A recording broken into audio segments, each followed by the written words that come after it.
right, welcome back to another episode of the Cleveland Real Estate Podcast. My name is Sebastian Lorenzo, the host of this podcast and a sales manager with Revolution Mortgage. And on this episode 10, we're talking with Rebecca Donatelli of Elite Sotheby's International Realty. Now, if you don't know Rebecca has a great story to share. She's a published author working on a second book. She was the Realtor Magazine 30 Under 30. She was the president of her area association of realtors, and the list goes on and on. It's a really great story. Now, this podcast is going to be done a little bit differently, so we're going to do a two-part series. This is part one, and part two will be coming out sometime after.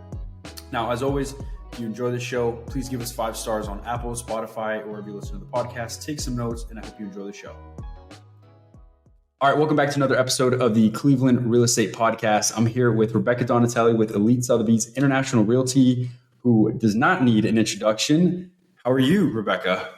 I'm great. How are you? I'm doing super well. Thanks so much for asking. Yeah, so why don't you just start off? I mean, I know that obviously, like I mentioned, you don't really need to introduce yourself, but please introduce yourself and kind of, who you work for, obviously, other than Sotheby's, and how long you've been in the business, and talk a little bit, if you want to, about volume and that kind of stuff. Yeah, absolutely. So I've been in the real estate industry. It's now 7.5 years, which is like totally crazy. It feels a little more like maybe 3. Yeah.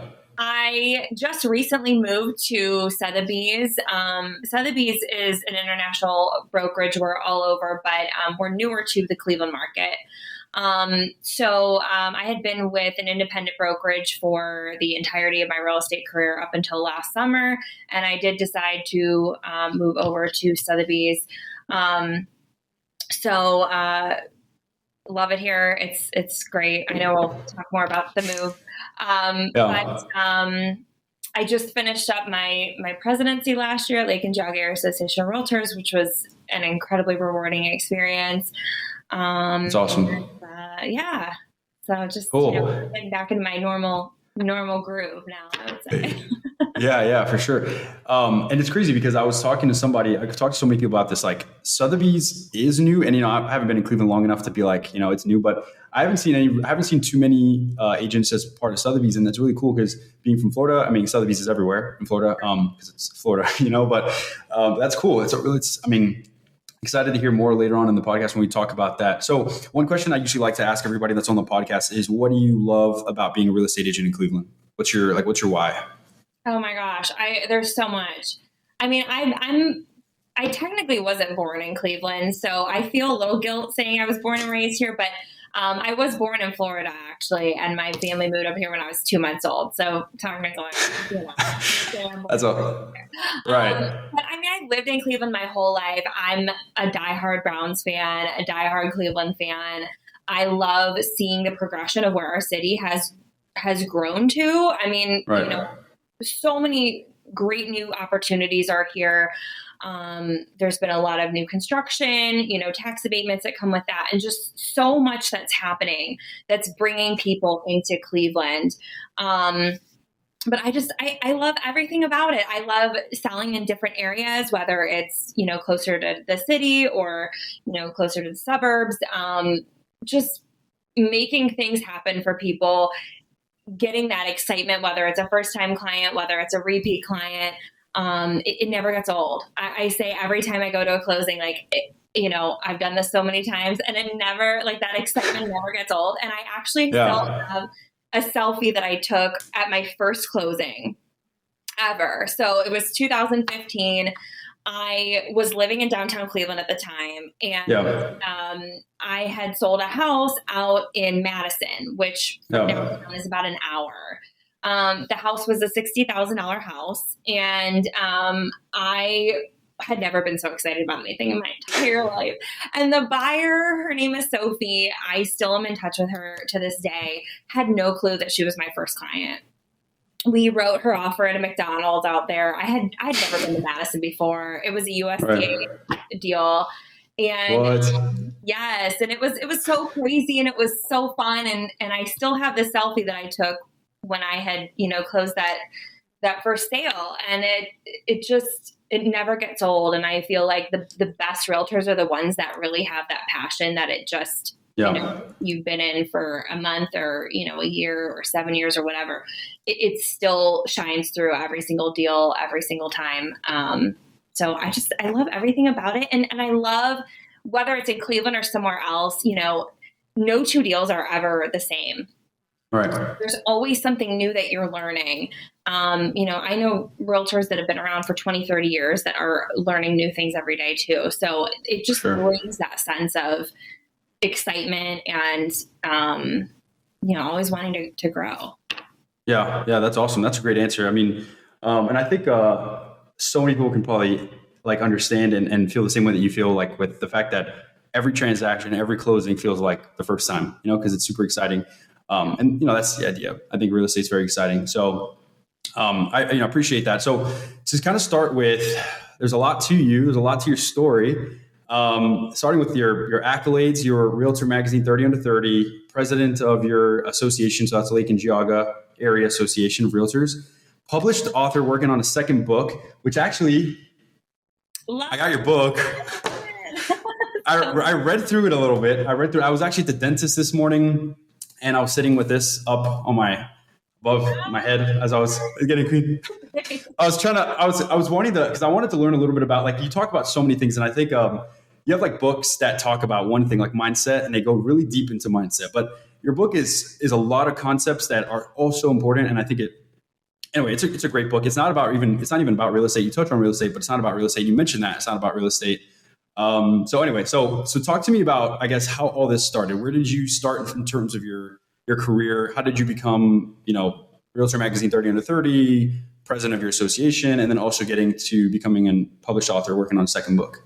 Yeah. Well, first of all, thank you so much. I really appreciate that.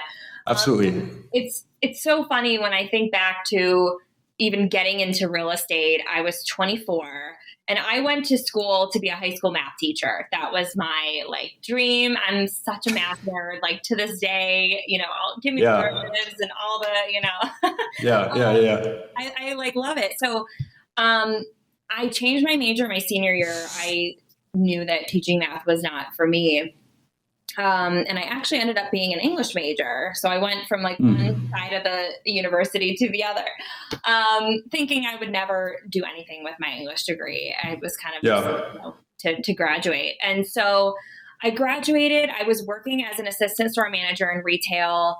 I loved it, but I knew at that point that probably something within sales was where I was supposed to be, but I really didn't know, what that looked like. And I ended up quitting there. I worked at another job for very briefly, and then I took some time off, and my mom suggested I get into real estate. And I was like, well, I've seen a couple episodes of House Hunters, that's the extent of my real estate knowledge. The commission freaked me out. But my mom is my best friend. She's made every large life decision. Like she's been on point with every large life decision in my 32 years of being here. So I trust her. So, awesome. I was like, I'm like, let me take a chance here. And I really had no intentions of doing anything other than just selling houses when I got my license. The leadership thing and the book thing was never on my brain. I remember when I first got the Realtor Magazine in the mail. Everybody that's a member of the National Association of Realtors gets the Realtor Magazine. It comes out monthly, and I think it comes out monthly. I can't remember. But anyway, so I had gotten the 30 Under 30 issue, which is like the May-June issue, and I was beyond fascinated that they were recognizing these young, leaders in the industry that were doing really big things, especially because the real estate industry is predominantly older. 24, or really any age that's you're a bit of a standout because it's just an older. I think our average agent, per the National Association of Realtors, is 54. So I just thought it was so cool that they were recognizing these, big leaders. So I became so fascinated by it, and it was kind of one of those things that you just don't think it's ever an opportunity for you. Like me being a writer, like the New York Times bestseller list is I see you, Yeah. But it's one of those things that just is it's never going to happen to me. Right. So right. I was asked to come to a happy hour for Elgar, which is Lake and Jog Area Association of Realtors.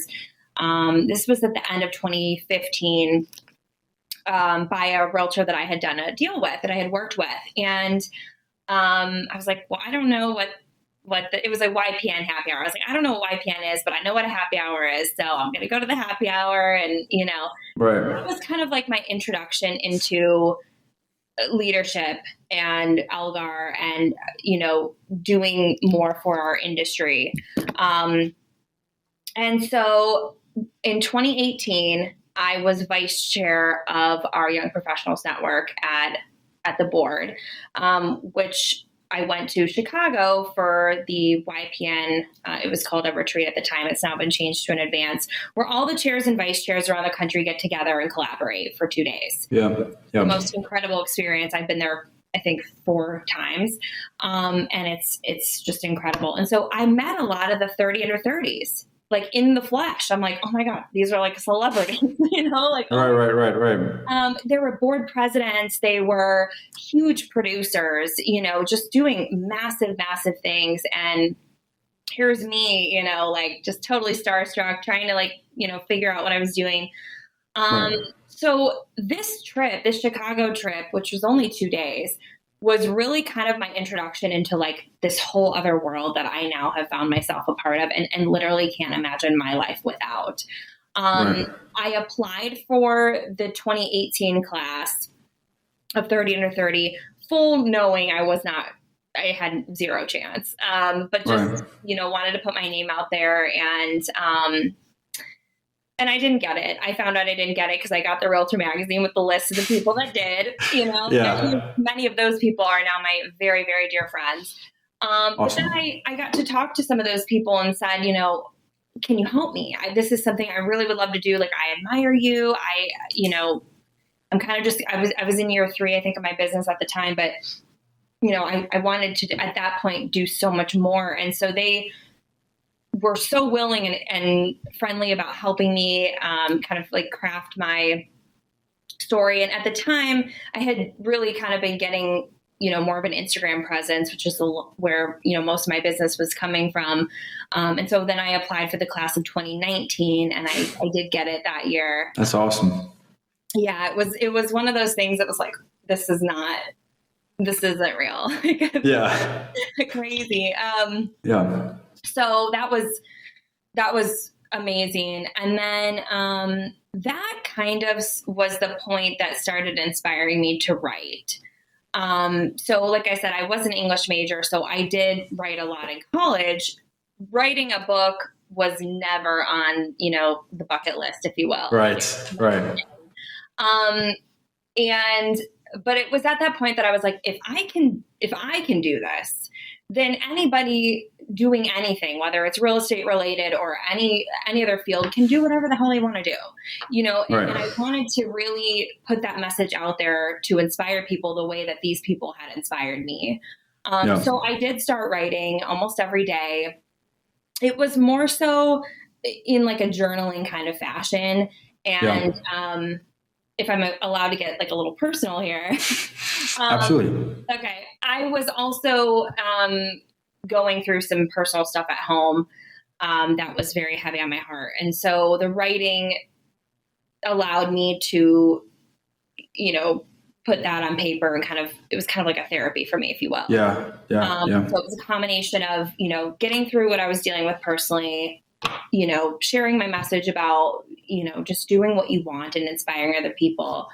So I started writing, and then I did get divorced at the end of that year, or I left and then I got divorced in January of the following year. So the book kind of got put on the back burner. Yeah. And then as I was getting through the divorce, I was really inspired to pick the book back up and like come at it with a little bit of a different perspective, more personal perspective, which if you've read part of it, I'm sure you've read. Yes. Part 1, part 2. Part 2 is different than part 1 because it starts with getting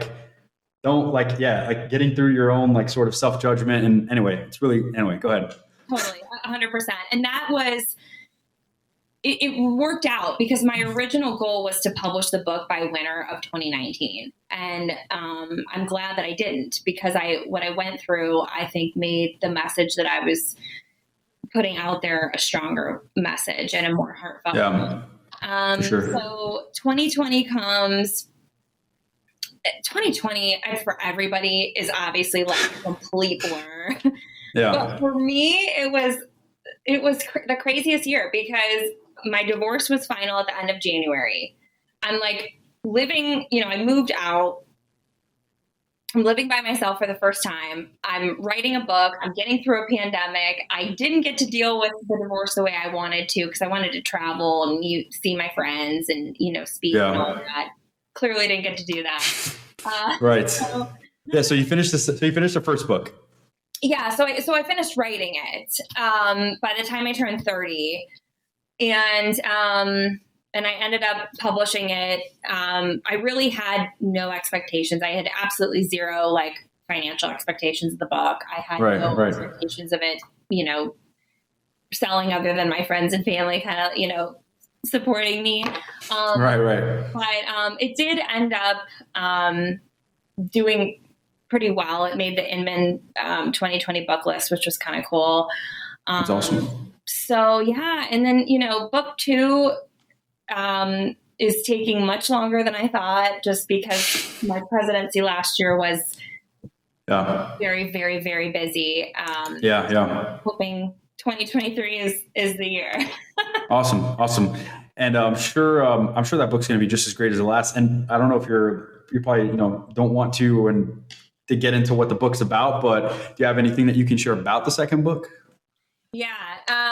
So what I will say about the second book, I went in a totally different direction than my first one. So think bigger. Okay. Yeah, it was more of a. I talk about my story, obviously, and it's more in the self-help category, if you have the category. Yeah, sure. Book 2, it ain't in the self-help category. It's a totally different vibe. It gets That's cool. Deeper, but it's hopefully going to be good. Yeah.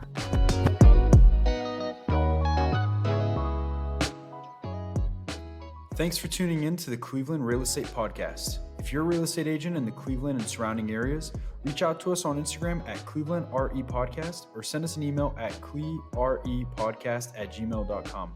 And if you enjoyed the show, be sure to follow the podcast so you're notified of new episodes going forward. See you next time.